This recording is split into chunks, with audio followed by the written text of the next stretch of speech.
ও তার মধ্যে তোমরাও চলে এসছো। নমস্কার, বর্তমান ঘরকন্নাটা ব্লগ থেকে সবাইকে স্বাগত। জল গরম করছি, দেখাচ্ছি কি রান্না করবো আজকে।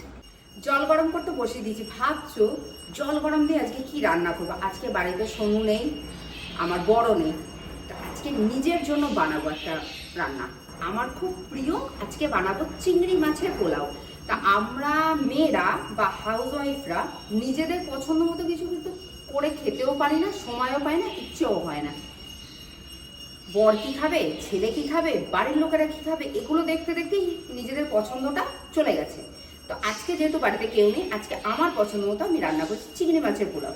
তো চলো উপকরণগুলোর সাথে পরিচয় দিয়ে নিই, চলে আসো।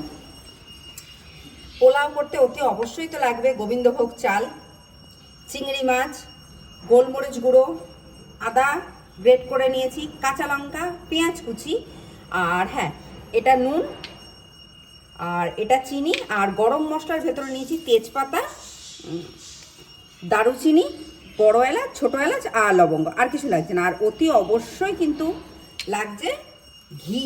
আর আমি আমুলের ঘি দিয়ে সব কিছু বানাই, তাই আমি বাটিটা ঢেলে দেখালাম না, আমি ঘি দিয়ে সবটা করব। রান্নাটা শুরু করছি। প্রথমে আমি চিংড়ি মাছটা ভেজে নেবো। আর হ্যাঁ, এরকম পোশাক আশাক দেখে ভয় পেয়ে যেও না, ঠান্ডা পড়েছে, সোয়েটার পরেছি, তারপর স্টোল গায়ে দিয়েছি, কিছু করার নেই। তো প্রথমে আমি চিংড়ি মাছটা ভেজে নেব।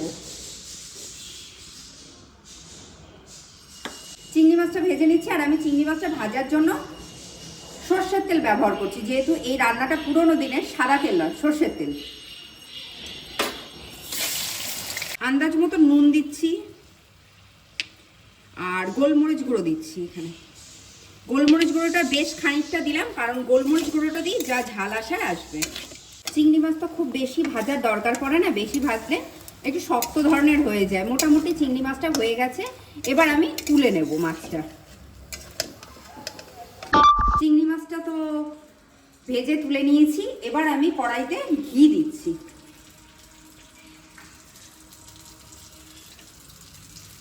গোটা গরম মশলা ফোড়ন দিলাম, এর সাথে তেজপাতাও দিয়ে দিলাম। এবার আমি পেঁয়াজ কুচিটা দিচ্ছি। আর হ্যাঁ, এই পোলাওটাতে আমি কাজু কিশমিশ দিইনি, তোমরা চাইলে দিতে পারো। পেঁয়াজটা খুব ভালোভাবে ভাজা হয়ে গেছে, যা গন্ধ বেরিয়েছে না, রান্নাঘরটাকে মোমো করছে। এই সময় আমি চালটা দিয়ে দিচ্ছি।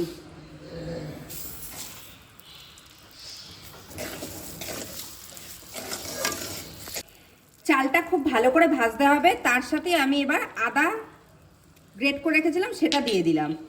এবার চালটা আমি খুব ভালো করে ভেজে নেব। চালটা খুব ভালো করে ভাজা হয়ে গেছে, এবার আমি পরিমাণ মতো জল দেব। এই যে গরম জলটা করে রেখেছিলাম,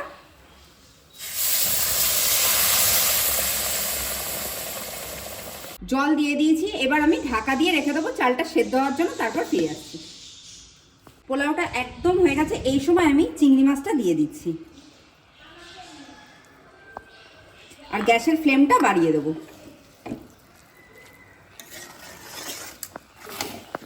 চালটা একদম সেদ্ধ হয়ে গেছে, চিংড়ি মাছের সাথে মিশে গেছে। এই সময় আমি সামান্য একটুখানি চিনি দিচ্ছি, পোলাও মানে একটু মিষ্টি মিষ্টি হবে, তাই ব্যাস।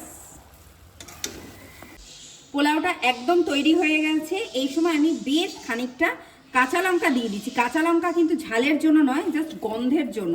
ঘিয়ের সঙ্গে কাঁচা লঙ্কার একটা গন্ধটা ভীষণ ভালো লাগে। আর আমি এটা ঢেকে রেখে দেবো একটুখানি, তারপরে এটা কিন্তু ঝরঝরা হয়ে যাবে। তৈরি হয়ে গেছে গরম গরম চিংড়ি মাছের পোলাও। এটা তো আমি তোপসে ফ্রাই দিয়ে আজকে খাবো। আজকে আমার পছন্দ মতো সব রান্নাগুলো করেছি, বাইরে যেহেতু কেউ নেই। তো যাই হোক, আজকের ভিডিওটা, আজকের রেসিপিটা যদি তোমাদের ভালো লেগে থাকে, তোমরা অতি অবশ্যই আমার চ্যানেল সাবস্ক্রাইব করো, শেয়ার করো, লাইক করো, প্রচুর প্রচুর কমেন্ট করো।